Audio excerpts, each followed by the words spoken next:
Hi, I'm a water treatment operator for Rouse County Council. So basically what our job entails is we look after Rouse's three main source waters, which is Rocky Creek Dam, Emigrant Creek Dam and Wilson's River. And we look after the health of the dams and catchments. And we also work at all of the treatment plants that Rouse operate and maintain. So the main one being Nightcap Water Treatment Plant, which is what I was going to talk about today. But basically we are set up to provide water to four councils. So we're in the Lismore City Council, Byron Shire, Ballina and Richmond Valley Council. Rocky Creek Dam is situated up near Dunoon, up on the hills, and it actually gravity feeds water down to all of these reaches of these four councils. Rocky Creek Dam has Nightcap Water Treatment Plant located on its grounds, and the treatment process is basically designed around using Rocky Creek Dam for the majority of the time. Back in 2003 we had a massive drought. We got down to about 20% in the dam. That's when they decided there wasn't enough water to sustain our region, so they brought on the Wilson's River and Emigrant Creek projects. So Wilson's River is basically pumped up to Nightcap Water Treatment Plant from down near Eltham, where it's shandied in with a mixture of Rocky Creek Dam source water. So Rocky Creek Dam is what's called a closed catchment. So that's a sample of Rocky Creek Dam's water. And as you can see, it's quite clear and clean. So the majority of the treatment process is all done in the catchment.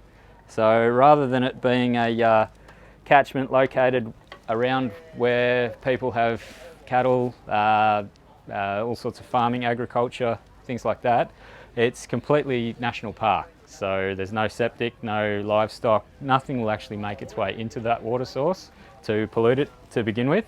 So Rocky Creek Dam's water is actually of a quality where we could send it to the town as it is and not treat it.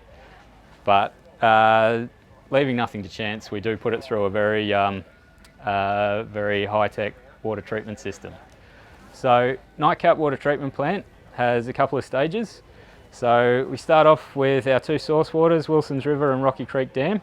They make its way through to the first raw water mixing chamber. There we use a process called flocculation. So we use a process where we would mix a coagulant chemical in. So for those of you that don't know, so as you can see, this water is actually a little bit discoloured. There is no filtration process I can put that water through to get that colour out. So that colour is basically tiny particles that are held in suspension to the particle next to it by a negative charge. So what we do is we add a coagulant chemical in, and what that coagulant chemical does is it actually introduces a positive charge to the water. What happens is the negative charge will then interrupt and draw all those particles together to make a much larger particle called a flock. That flock is then something that we can remove. So in doing that process, that coagulant doesn't work very well with a low alkaline water, which Rocky Creek Dam unfortunately is very low in alkalinity. So before we can use a coagulant, we need to add in lime. So it's the same as ag lime that you would put on your gardens. That lime is mixed in, that creates an alkalinity and that creates a balance in our water. So the downside with using lime is it also raises the pH, and coagulation only really works if you have the pH spot on exactly where you need it. So we then have to bring our pH down again using CO2. It comes in a gas which we dose in using a mixed water. This brings back the pH to a treatable level. We can then add in our coagulants. So coagulation, basically this machine here, which we're having some power issues today, so we won't be able to get it going and show you how it works. But basically it goes through a process very similar to making a cake. So you'd add in your, well, for us it's a coagulant chemical, we'd mix it through, and it's firstly done through a fast mixing process and then a gentle mix. The gentle mix allows all of the particles to bind together, and then we can work to remove all of the particles that we've then created. A lot of people hear me talking about adding chemicals to the water, get very worried about that. The chemicals actually bind up into the flock that we're creating, and then we remove the flock as well, with all those chemicals inbound created into that flock and taken away and completely removed. So that flocculation process is nearly sufficient that we could treat most water sources just using that, and it would be clean, purified enough to send through to the towns. ROUS has extra steps of filtration and disinfection as a backup security, just in case there was ever anything that went undetected. So first level is that our flock is removed using what's called DAF process, which is dissolved air flotation flocculation. So what we do is we get high pressure air and saturate it into water. So if you've ever opened up a can of Coke and seen all the bubbles rise to the top, it's very similar to what we're doing. We're putting compressed air in. It's grabbing hold of all of the particles that we've created, rising them to the surface, and then we'll put them into a sand filter. So all of the particles we periodically overflow out of those chambers. Those particles and dirt and rubbish all make their way down to our waste treatment facility where we treat all of our wastewater. The good water underneath, which is called the subnatant, makes its way through a 2 metre bed of sand. So it's a lot coarser than what you find at a beach, but that sand basically catches the rest of the dirt particles that we would have otherwise missed in the flotation process. The clean water that makes its way through the sand, back in 2005, before we brought on Wilson's River, that would have been it for nightcap water treatment's process. They would have just added chlorine, sodium hypochlorite for disinfection, and that would have been it. But Wilson's River brings on a lot more potential for contaminants. So you've got things like livestock that can make their way into the water source and die in there. You've got chemicals that might be introduced from macadamia farms and all sorts of things that have the potential to make its way into this catchment. So ROUS brought on a secondary disinfection process. So it starts off with ozone disinfection, which is a gas that is a very high oxidant. It's a very strong disinfection. It's also very hard to create. So we actually create ozone on site. You can't transport it, you can't store it. So we've actually, through a process out at Nightcap Water Treatment Plant, create our own ozone. We suck air out of the atmosphere using an adsorption process. We use a zeolite to remove all of the nitrogen and just keep the pure oxygen. We then put the nitrogen back into the atmosphere. The oxygen we then run through high voltage electricity, which will break apart the O2 molecules of the oxygen. While they're broken apart, they don't like being an O1, so they join back for a short time as an O3 ozone molecule. So very similar to what's happening in the atmosphere. With the sun aiming down on our oxygen layer, the sun's creating an ozone layer, which is constantly destroying itself and creating it.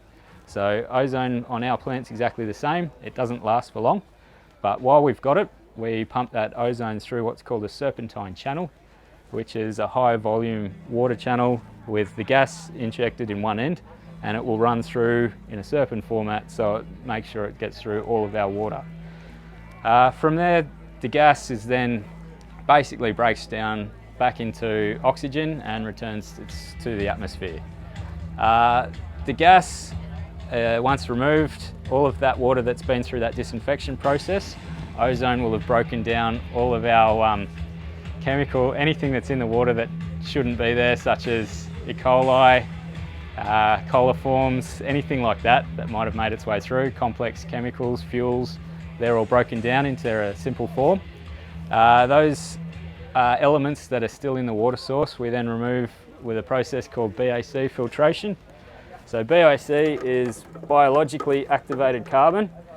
So it's an example of what we've got out at Nightcap. To help stop the spread of viruses like flu and coronavirus, good hygiene is essential. That starts with washing your hands with soap and water for at least 20 seconds. Sorry. Whenever you cough, sneeze, I'm going to pour that into here and hope it comes out clear out the other end. Care for someone sick, touch your face, or use the toilet. Together, we can help stop the spread and stay healthy. Visit health.gov.au to learn more. Authorised by the Australian Government, Canberra. So how carbon works is it's basically like little sponges. So each particle is very porous, and what it does is, as you can see with the blue water that went in and is now coming out clear, it's absorbing any particle, including colour, taste and odour, into those particles of carbon and coming out clear out the bottom. So periodically we will backwash the carbon, and that will remove any contaminants, and all of our backwash water ends up in our waste treatment plant.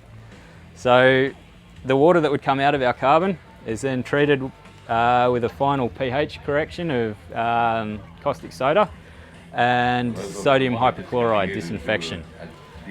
So sodium hypochlorite, while it does produce a taste in the water, can produce an odour, it's a very necessary part of the water treatment process. So without sodium hypochlorite or chlorine, if there was a break in the line or any sort of contaminant made its way into the water, people could get sick, they could die. So sodium hypochlorite actually works to kill any bugs or bacteria that might be in the water. I've been talking about a waste treatment process. So any backwashing we do, any source water that doesn't make its way through into our clean water actually ends up into a waste treatment, which is also located at Nightcap. That waste treatment process will break down and remove all of the sludge particles. So this is an example of dirty sludge.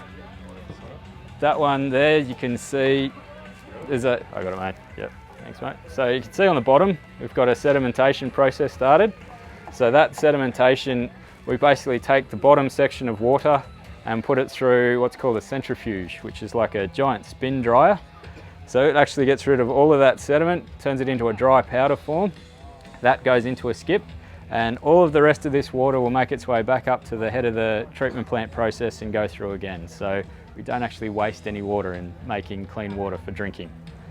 So the byproduct, about 7 tonnes of dried sludge, that will then go into landfill, and that's the only waste that leaves Nightcap.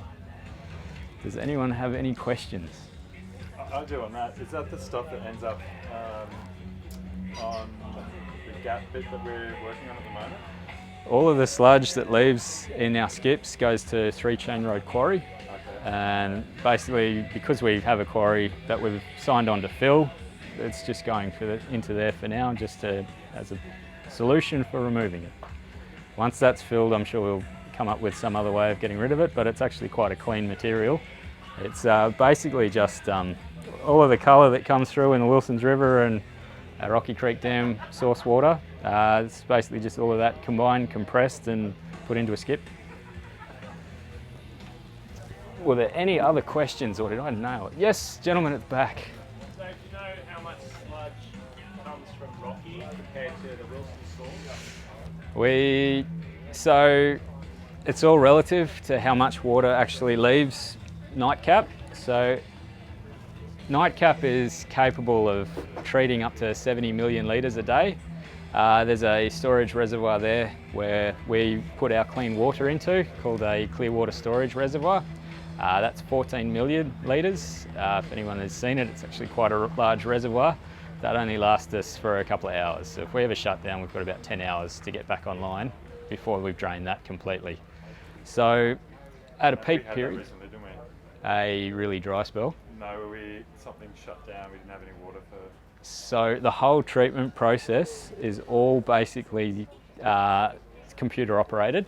Anything goes out of a set parameter, the whole thing shuts down. So we can't actually turn it back on again until we fix it. So we can't send dirty water out to the community without fixing a problem and making it clean again.